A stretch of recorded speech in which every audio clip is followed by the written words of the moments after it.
অভিনন্দন ভোরের পাতার নিউজ রুম আপডেটে। দর্শক আপনাদের সাথে আছি আমি মৌমিতা মৌ এবং আমার সাথে আছে সহকর্মী রাকিব হাসান। রাকিব, আপনাকে স্বাগত। ধন্যবাদ। দর্শক, প্রথমেই যে সংবাদটি আমার হাতে আছে, সাগরে নিম্নচাপ, দক্ষিণাঞ্চলে বৃষ্টি শুরু হয়েছে।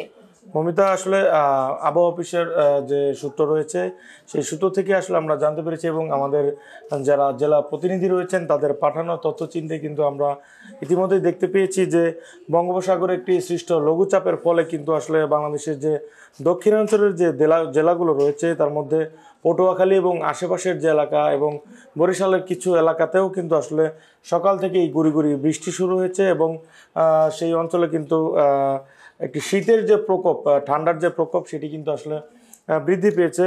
আমরা আবহাওয়া অফিসের একটি সূত্রে জানতে পেরেছি যে চট্টগ্রাম, কক্সবাজার, মোংলা এবং পায়রা সমুদ্র বন্দরসমূহকে আসলে 1 নম্বর দূরবর্তী সংকেত দেখিয়ে যেতে বলা হয়েছে। আবহাওয়া অফিসের একটি যে বিজ্ঞপ্তি রয়েছে সেই বিজ্ঞপ্তিতে আসলে বলা হয়েছে যে পশ্চিম মধ্য বঙ্গোপসাগর ও তৎসংলগ্ন এলাকায় অবস্থানরত নিম্নচাপটি উত্তর পূর্ব দিকে অগ্রসর হয়ে একই এলাকায় অবস্থান করছে। নিম্নচাপ কেন্দ্রের 44 কিলোমিটারের মধ্যে বাতাসের একটানা সর্বোচ্চ গতিবেগ রয়েছে, যার মাত্রা রয়েছে আসলে ঘন্টায় 40 কিলোমিটার এবং সেটি আসলে পর্যায়ক্রমে আবহাওয়া অফিস জানিয়েছে যে 50 কিলোমিটার পর্যন্ত আসলে সেটি বৃদ্ধি পাচ্ছে।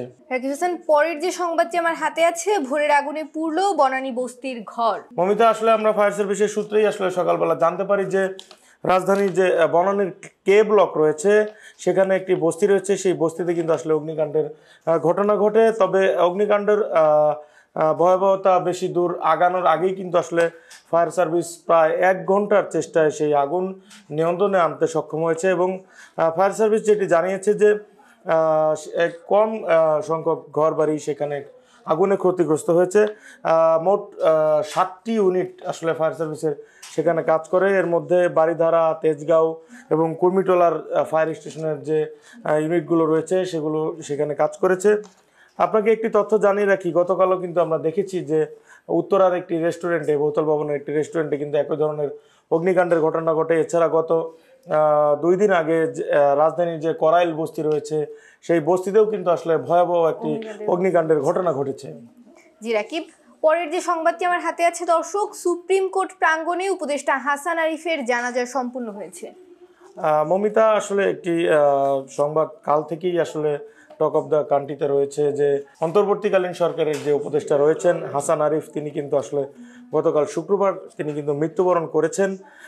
তার প্রথম নামাজে জানাজা কিন্তু আসলে গতকাল ধানমন্ডির যে একটি মসজিদ রয়েছে সেই মসজিদে অনুষ্ঠিত হয়েছে এবং সেখানে অংশ নিয়েছিলেন অন্তর্বর্তীকালীন সরকারের যিনি প্রধান উপদেষ্টা রয়েছেন ডক্টর মোহাম্মদ ইউনূস। তার বিদেশ সফর শেষ করেই কিন্তু তিনি বিমানবন্দর থেকে সরাসরি তার জানাজায় অংশ নেন এবং হাসান আরিফের যে পুরনো কর্মস্থল বাংলাদেশ সুপ্রিম কোর্ট, সেখানে তিনি অ্যাটর্নি জেনারেল হিসেবে কাজ করেছেন, আইনজীবী হিসেবে সেখানে কাজ করেছেন। সেইখানে তার পুরনো প্রাঙ্গণে কিন্তু তাকে নিয়ে যাওয়া হয়েছিল এবং সেখানে আজ বেলা 11টায় সেখানে তার নামাজের জানাজা অনুষ্ঠিত হয় এবং ইতিমধ্যেই আমরা জানতে পেরেছি যে তার যে বর্তমান কর্মস্থল ছিল অন্তর্বর্তী সরকারের যে পরিষদ রয়েছে যারা, তিনি সেখানে বসে আসলে তার মন্ত্রণালয় সামলাতেন।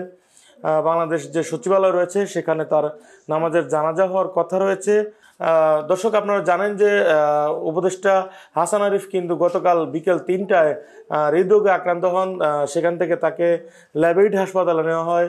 সেই হাসপাতালেই কিন্তু আসলে তিনি মৃত্যুবরণ করেন এবং 85 বছর বয়সে কিন্তু আসলে তিনি আসলে শেষ নিঃশ্বাস ত্যাগ করলেন। পরের যে সংবাদটি আমাদের হাতে আছে, বিকেলে যুগপৎ সঙ্গীদের সঙ্গে বিএনপির বৈঠক।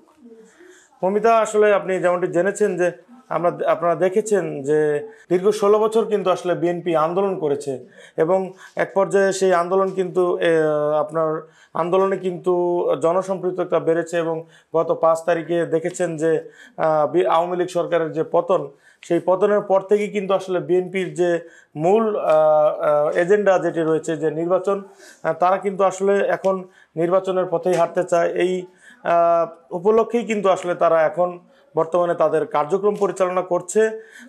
এই কার্যক্রমের অংশ হিসেবেই আসলে তাদের যে যুগপৎ আন্দোলন ছিল সেই আন্দোলনের যারা শরিক দল ছিল তাদের সঙ্গে আজ বৈঠকে বসার কথা রয়েছে।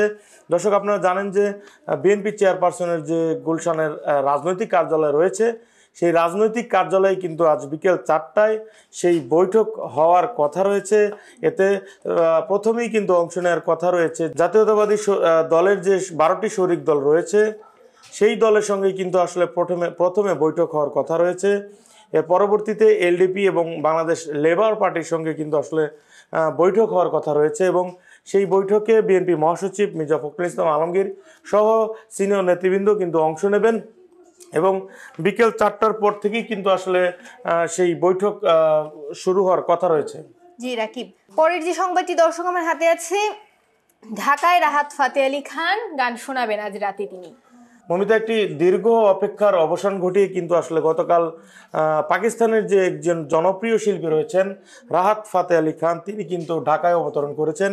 গতকাল শুক্রবার রাত 12টায় কিন্তু আসলে তিনি ঢাকার যে শাহজালাল আন্তর্জাতিক বিমানবন্দর রয়েছে সেখানে তিনি অবতরণ করেন এবং ঢাকা বিশ্ববিদ্যালয়ের একদল শিক্ষার্থী তাকে সেখানে ফুল দিয়ে শুভেচ্ছা জানান। আসলে মমিতা, জুলাই আগস্টের যে গণ অভ্যুত্থান রয়েছে, সেই গণ অভ্যুত্থানের আহতদের চিকিৎসার জন্য যে অর্থায়ন করার একটি ফান্ড তৈরি করা হয়েছে, সেই অর্থায়নের জন্যই কিন্তু আসলে তিনি গান পরিবেশন করবেন বাংলাদেশ আর্মি স্টেডিয়ামে। সেই কনসার্টের আয়োজন করা হয়েছে এবং আরও একটি বিষয় জানিয়ে রাখ, রাহাত ফাতে আলী খান কিন্তু আসলে বিনা পারিশ্রমিকে এই কনসার্টে কিন্তু অংশ নিচ্ছেন।